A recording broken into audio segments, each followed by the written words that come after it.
evening. It is Monday, September 11th, 2017. This is our first week of Viennese Waltz. So tonight, all we covered was the natural turn. So just for reference, natural typically means a clockwise turn, and reverse usually means a counterclockwise turn in the ballroom dances. So real quick, what we talked about is that when we're doing the Viennese Waltz, it's basically a faster version of the waltz with a little less rise and fall. And so for now, I want you just to not think about rise and fall. We'll get to that down the road. So real quick, what we want to do is basically do a full 360 when we do the natural turn.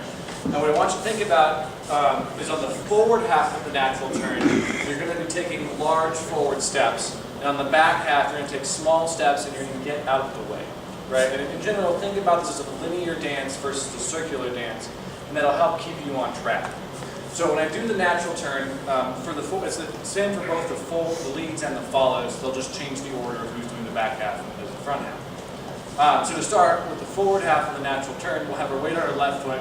Our right foot is free. I'm going to take a forward step 1 with my right foot. Then I'm going to take a forward step 2 with my left foot, and at the last second, I turn to my right. So it starts as a forward step that sort of becomes a side step.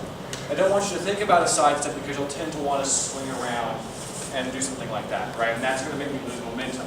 So I want to think forward, forward, and then I'm just going to close my right foot to my left foot. And that should give me a full 180 turn.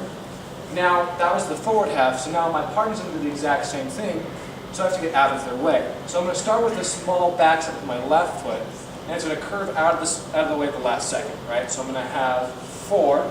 I'm going to take a small side step with my right foot, 5, and I'm just going to close my left foot to my right, 6.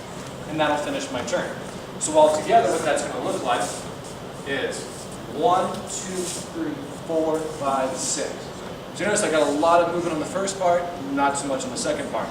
And again, if you think about we're trying to move around each other, if we're both trying to go the same speed, we'll never get around each other, right? So one has to go slow, one has to go fast.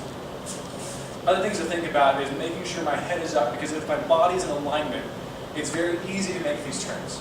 If I'm all bent out of shape because I'm looking at my feet, right, or because I'm trying to do something else, right, it's not going to help. So if I think about keeping my chin up, looking a little up, and that's going to automatically pull my hips in, right? And then I want to think about moving through my partner. All too often we try to move around our partners, instead of thinking if I move through, they'll move out of the way, right?